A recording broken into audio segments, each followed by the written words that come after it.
What sort of sacrifices, relationships, etc., have you faced as a result of your work for white well-being? Boy, that's a big one, my friend. I imagine there were hard times. Your courage is an inspiration. There were very hard times.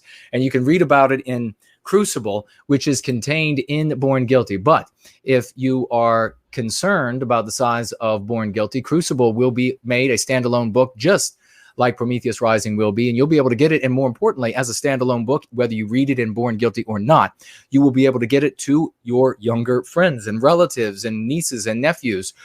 The entirety of that book is specifically written in such a way that it communicates with all of our childhood experiences. That means those who are older and those who are children today, children of various ages, all the way down to 11, where I was. And you'll see in that book, Matt, if you haven't read it, and the others who are yet to read it, you'll see the kind of challenges I faced. I lost, for example, my one and only best friend of all time. My best friend from absolute childhood, from when we were very young, day after day, eating with each other's families, sleeping at each other over at each other's houses, playing Dungeons and Dragons with them and the older brothers and their friends, and going out, all of the things that we did together, as close as two little white boys could be, and enjoying the world and discovering the world together. And when we got into that environment, and the fear of the smear and the fear of the physical attack was visited upon all of us, all of my friends abandoned me, including my very best friend. And we never reconnected after that. I think in part for him, there was shame. And that was that. I have lost many friends. The pressure when I was in junior high school was unutterable. It was, and I vacillated so many times, wanting to give up service to white well-being, wanting to just accept what they were saying, wanting to praise their new black god like they praised him, wanting all of this. And every single time I logically would think, this should be what I should do. The girls will talk to me, they will smile at me. And of course, that was a time when I was suddenly wanted them to say my name. I suddenly wanted them, before I didn't care. But suddenly I wanted them to say my name. I wanted them to smile at me. And I was noticing their appearance. They absolutely kicked me out of polite society. They ostracized me. They never spared an opportunity to slay me with the cruelest glares, because I had these opinions that were considered verboten by the administration, considered the most immoral opinions that one could possibly have. And what were those opinions? What was I sharing with people at 11, 12, and 13 years of age? What I was sharing with people was, what about us? Why can't we be proud? Why are we always painted the bad guys? Why can't we have a picture of a Virginian in the Commons, as well as this giant image of this new god in the Commons? Why do they get to participate in our awards that we distribute for the entirety of the student body, 1,000 students, 7th and 8th grade, but we don't, roughly? But they also have their own awards. Why can't we have our own awards? Things like this.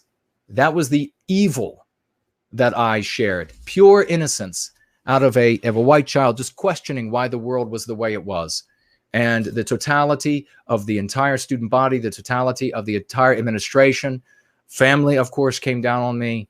And the struggles that I've had over the years and perhaps that was, what hardened me.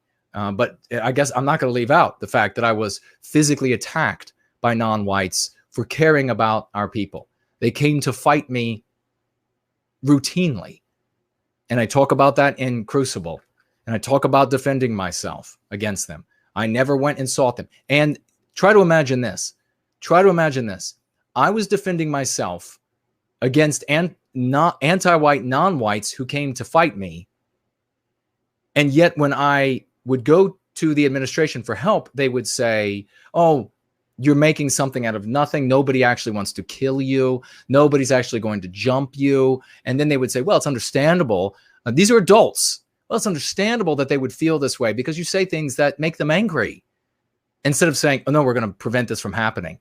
And then finally to invert reality for me and say, you're the one who's going out hunting these bigger and stronger non-white students. You're going out and finding them to fight them. This inversion of reality, imagine what that did. Sitting there hearing these adults, and that is like listening to the president for an adult, the president of the country for an adult, to be a child, 11, 12, 13 years of age, having the school admin tell you these sorts of things. Then it becomes very clear that anti-whiteism is not an accident. It becomes very clear what its objectives are. And it becomes very clear that I was going to have to do one of two things. I was either going to have to sacrifice myself, which I tried again and again. Mentally, I said, just give in. The girls will smile and like me again. My friends will come back. But every time this voice roared up from somewhere inside of me that said, hell no, this isn't right. Stand up against this. So I was either going to have to try to do something that I couldn't do, or I was going to have to make the decision to be brave. And I had to make that decision again and again and again and again, because cowardice is natural. To behave like a coward is natural. We want to preserve ourselves.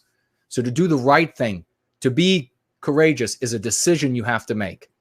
And I had to make it repeatedly in junior high school, and I've made it ever since. So that's why I called that book Crucible, because that is what I came through, and I guess is what made me into the man that I am today. I've had, obviously, sacrifices since then. Thank you very much for that question. Brand